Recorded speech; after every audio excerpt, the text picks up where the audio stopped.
If you like the video, subscribe our channel and press bell icon to get the notification of new videos. Thank you.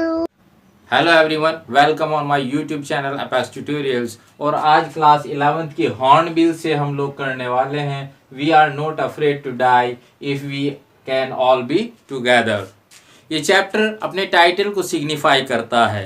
ये बात सच है कि अगर लोग एक दूसरे के साथ हों तो बड़े से बड़े खतरे का सामना कर सकते हैं।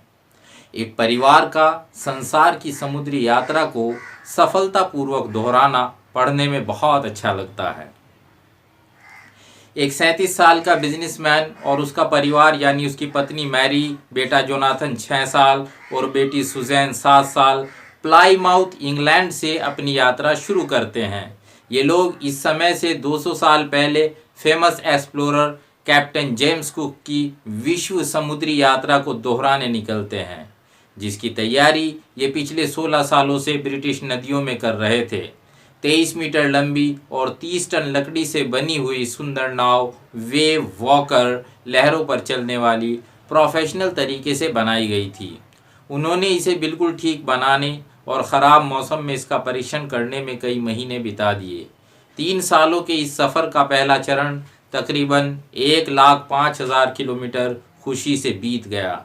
आगे जाने से पहले उन्होंने अमेरिकन लैरी विजिल और स्विस हर्ब सिगलर की मदद संसार के सबसे ज़्यादा ख़राब समुद्र सदर्न इंडियन ओशियन का सामना करने के लिए ली।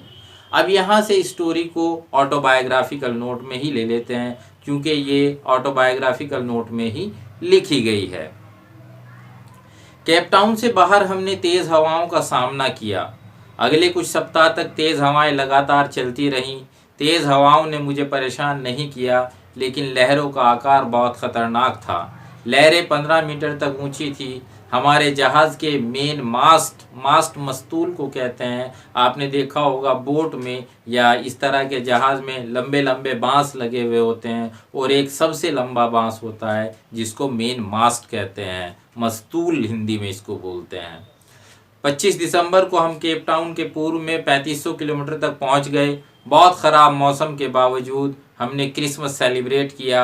नए साल पर मौसम में कोई सुधार नहीं आया, मौसम और ज़्यादा ख़राब हो गया। 2 जनवरी को सुबह लहरें बहुत विशाल थी। हवा की चीखें और बौछारों की आवाज़ कानों के लिए दर्दनाक थी। नाव को धीमी करने के लिए हमने पाल नीचे गिराई और एक बड़ी मजबूत रस्सी का फंदा बनाकर जहाज़ के पिछले भाग से बांध दी। इसके बाद हमने हर चीज़ को दोबारा बांध दिया। अपनी वायु नौका निकाली, रक्षा के लिए रस्सियां बांध ली, वाटरप्रूफ कपड़े तथा रक्षक जैकेट पहनी और इंतज़ार करने लगे। आने वाले विनाश का पहला संकेत अशुभ खामोशी के साथ 6 बजे शाम को आ गया। हवाएं रुक गईं और आसमान काला हो गया। तब एक तेज़ दहाड़ आई और एक विशाल बादल जहाज़ के पिछले भाग की तरफ छा गया। डर से मैंने महसूस किया कि ये बादल नहीं है बल्कि एक लहर है, बाकी लहरों से लगभग दोगुनी ऊंची। दहाड़ बढ़कर गर्जन हो गई। हरे और सफ़ेद पानी का ज़ोरदार बहाव जहाज़ पर टूट पड़ा। मेरा सिर स्टीयरिंग से जा टकराया। मैंने अपनी मौत को स्वीकार कर लिया। जैसे ही मैं होश खो रहा था, मैंने शांति महसूस की।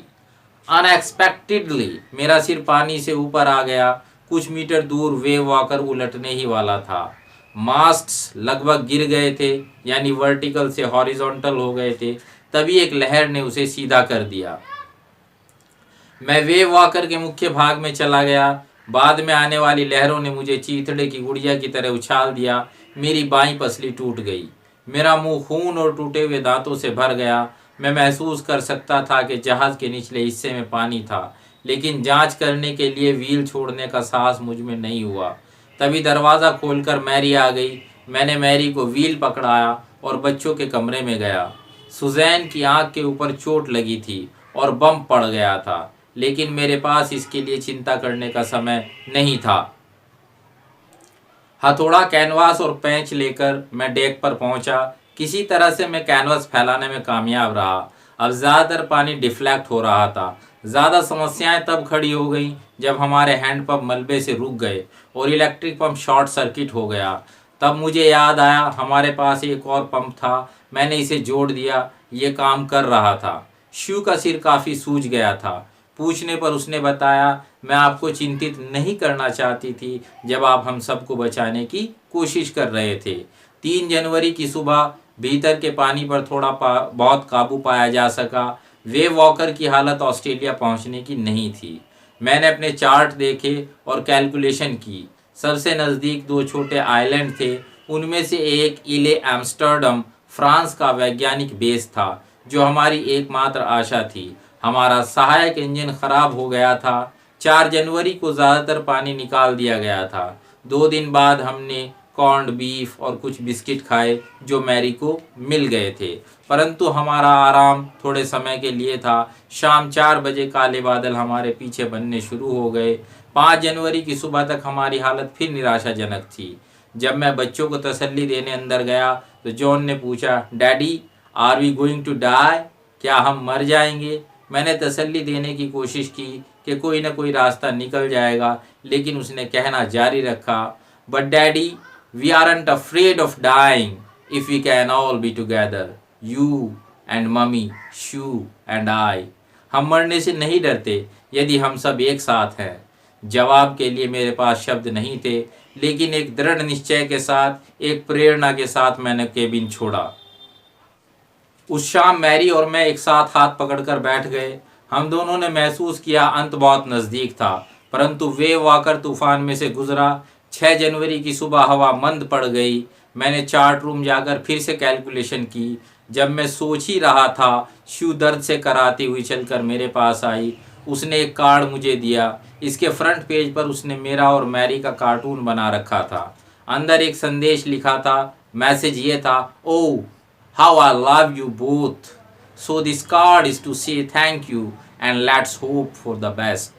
मैंने फिर से कैलकुलेशन की। लगभग 2 बजे शाम को मैं डेक पर गया और लैरी से जहाज़ को 185 डिग्री की तरफ चलाने के लिए कहा। यदि किस्मत वाले हुए तो शाम 5 बजे तक आइलैंड पहुंच जाएंगे। फिर भारी मन से मैं नीचे गया और सो गया। जागा तो शाम के 6 बजे थे। जॉन और शू मेरे पास आए। जॉन ने पूछा, can I have a hug? Why am I getting a hug now? मैंने पूछा। Because you are the best daddy in the whole world and the best captain, उसने कहा। आज नहीं जॉन, मैंने कहा। आपने आइलैंड ढूंढ लिया है और ये हमारे सामने है, दोनों ने एक साथ कहा।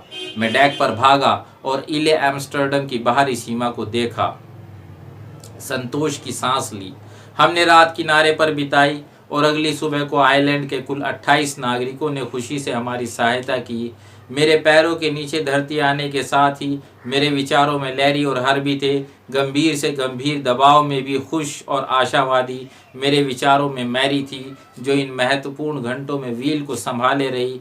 हम में से सबसे अधिक मैंने 7 साल की छोटी लड़की के बारे में सोचा, जो नहीं चाहती थी कि हम उसके सिर में लगी चोट की चिंता करें।